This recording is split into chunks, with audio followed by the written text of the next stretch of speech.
Сәлеметсіздер ме? Сіздерді Қытай тілін 5 минутта үйренеміз бағдарламасында тағы да көргеніме қуаныштымын. Бүгін біз басқа біреудің телефон нөмірін және қасымыздағы досымыздың немесе жаңа танысқан адамның телефон нөмірін сұрап үйренеміз. Ол үшін бізге керекті сөздер мынау. 你的电话号码是多少? Сенің телефон нөмірің қандай? Яғни егер жеке-жеке аударсам, 你的 сенің, 电话деген телефон, 号码деген нөмір. Шыр деген біз ана жолы айтқандай, ол орысша айтқанда утверждение, яғни растау. Тошал деген қанша, немесе қандай, сөз тіркесі сөйлеммен бірге қандайға айналады. Сенің телефон нөмірің қандай?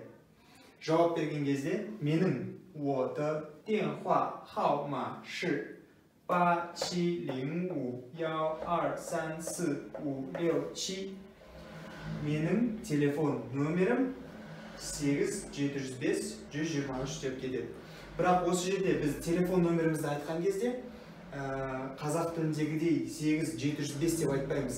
Қытай тілінде 8 сандар жеке-жеке айтылады. 8, 7, 0, 5, 1, 2, 3 деп.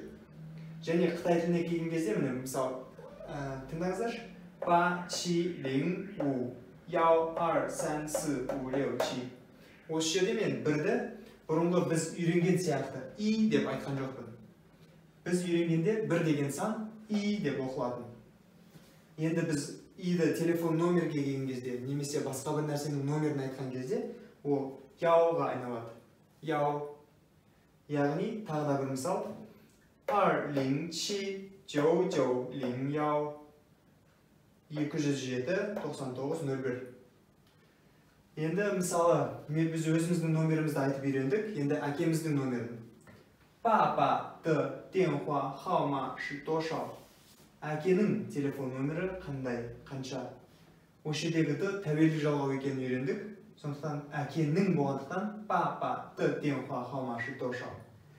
妈妈的电话号码是多少? 儿子的电话号码是多少? 女儿的电话号码是多少? Енді біз қасымызда тұрған адамның емес, қасымызда тұрған адамның досының нөмірін сұрасақ, онда былай болады. 你的爸爸的电话号码是多少? Яғни, сенің әкеңнің телефон нөмірі қандай?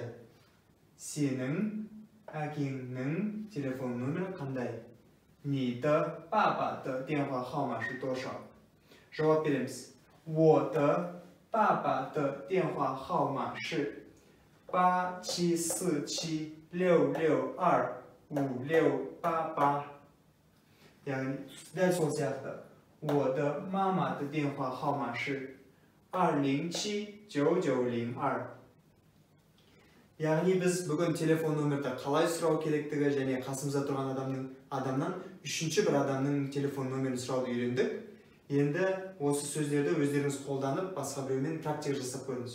Одан бөлек, сіз егер Қытай Халық Республикасына барып жатсаңыз, кейбір кезде төтенше жағдайларда қажетті телефон нөмірлер бар. Мысалға, полицияның телефон нөмірі 110-110. 110. Біз санды телефон нөмірді айтқан кезде, осы яуды қолданамыз, нөмірді айтқанда. 110. Жедел жәрдем 120. 120. Өрт сөндіру 119. 119.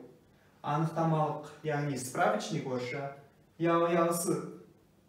110.